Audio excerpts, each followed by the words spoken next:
Semangat pagi teman-teman, pada video kali ini saya akan mengulas tentang sebuah teori yang dia selalu bekerja di kehidupan kita, di bidang apapun kita berada di sana. Teori apa itu? Namanya adalah butterfly effect atau teori kepakan sayap kupu-kupu. Apa dan bagaimana teori tersebut bekerja? Simak video ini sampai selesai ya.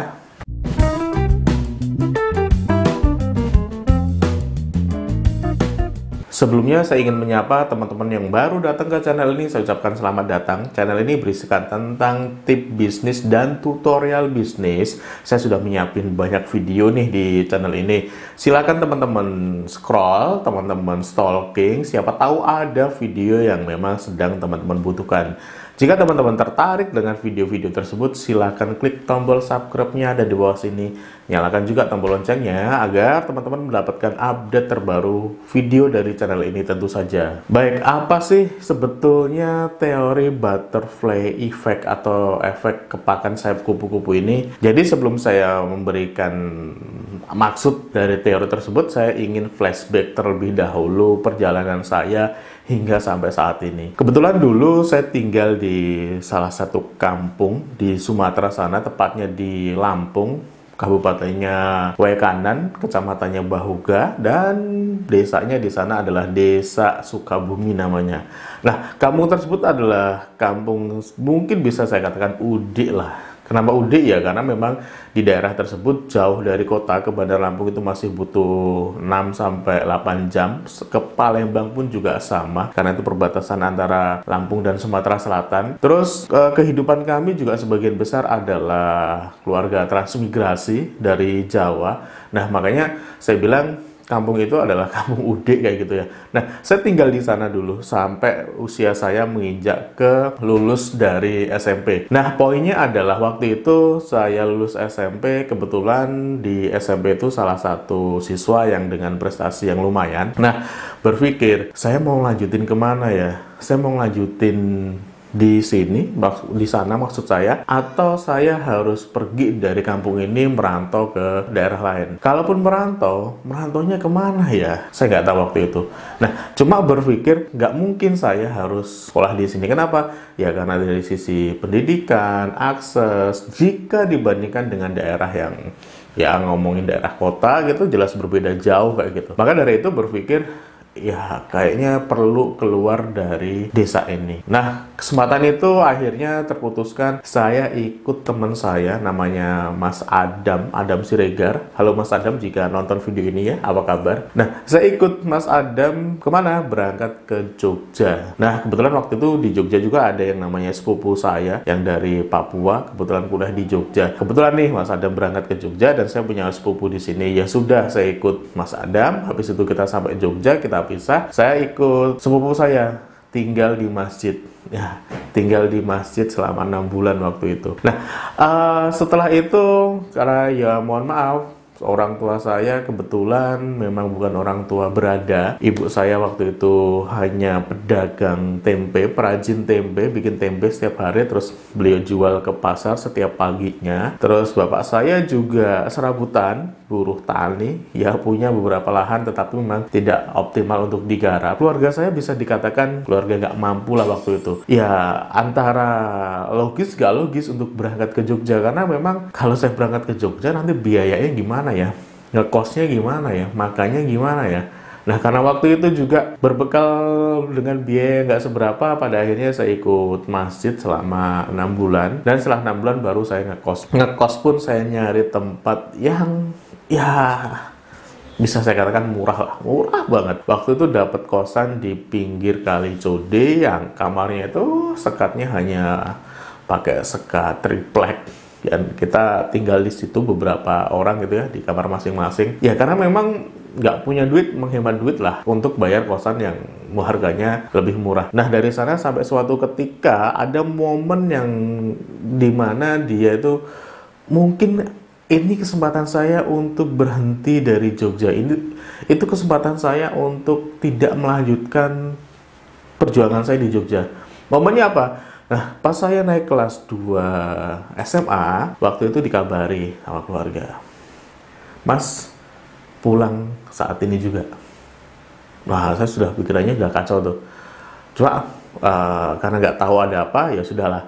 Besok paginya saya telepon lagi ke keluarga, diangkat, dibilangin sama tetangga karena waktu itu telepon nggak ada di sana di kampung, handphone nggak ada, adanya telepon wartel, dan di wartel itulah yang ngangkat adalah yang punya wartel. Dibilangin, ibu kamu nggak ada, ibu kamu meninggal. Nah, saat itu dunia rasanya kayak gila, nggak bisa ngomong apa-apa. Pada saat itu adalah momen dimana saya merasa kecewa, merasa frustasi. Gimana coba dulu kalau saya nggak berangkat ke Jogja? Saya bisa nemu ibu saya dong di ajal terakhirnya. Gimana kalau saya dulu nggak berangkat ke Jogja? Saya masih bisa dengan ibu saya dalam kurun waktu yang lama. Nah, sejak saya ke Jogja, saya ketemu itu sekali atau belum pernah setelah saya berangkat ke Jogja. Dan ketika itu bagi saya ya pukulan sangat kencang sekali, sangat besar sekali. Karena beliau ini di keluarga saya adalah salah satu, saya bilang salah satu pahlawan. Beliau yang menopang ekonomi keluarga saya, dan ketika beliau nggak ada, wah rasanya dunia kayak mau runtuh gitu. Dan ketika itu saya berpikir, kayaknya nggak perlu ngelanjutin deh di Jogja ini. Berat nanti bagi saya untuk lanjutin di Jogja dan nggak ada supply keuangan. Cuma keluarga saya, kakak saya, bapak saya gitu masih dukung, berangkat aja ke Jogja. Nanti sedikit banyak ya kami usaha untuk support kamu. Nah, dari sana menguatkan saya lagi untuk berangkat ke Jogja untuk meneruskan perjuangan saya untuk masih di SMA memang waktu itu. Berangkat ke Jogja dengan berbekal ekonomi semakin compang-camping, saya sempat mengalami yang namanya makan sehari nggak makan kayak gitu, sempat ngalami puasa Daud. Buat apa? Buat menghemat dana.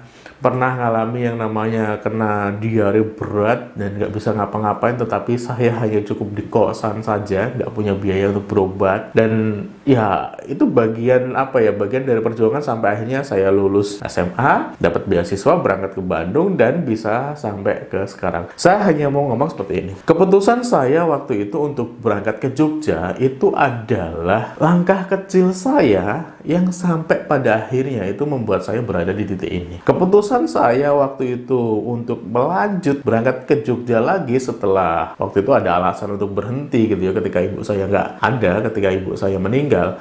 Tapi saya memutuskan untuk berangkat lagi, berjuang lagi. Nah, itu adalah keputusan atau langkah-langkah kecil yang saya ambil yang pada akhirnya itu membuat saya berada pada titik saat ini. Nah, itulah yang saya bilang tadi adalah butterfly effect. Langkah-langkah kecil yang kita kerjain di masa lalu itu akan berdampak, akan menjadi kita pada saat ini. Seperti dulu saya memutuskan untuk bikin konten di YouTube tentang edukasi bisnis. Ya, keputusan saya cuma simple waktu itu. Saya punya kamera, nganggur, terus saya ngelihat beberapa contoh YouTuber yang sudah eksis, dan saya terinspirasi untuk kenapa saya juga nggak membagikan sesuatu, sedikit ilmu kepada orang lain, dan ilmu itu bisa bermanfaat dan bisa menjadi tabungan akhirat saya. Nah, saya putuskan untuk bikin konten di YouTube. Perjuangannya mudah? Enggak, perjuangannya perjuangannya berat sekali. Setiap minggu bikin video, hampir setahun setengah channelnya baru berkembang. Capek banget. Tetapi itulah keputusan yang saya ambil pada saat itu, dan saya kerjakan perlahan hingga akhirnya channel ini bisa berada di saat ini. Ya, walaupun menghasilkan saya pikir belum banyak, ya lumayan lah.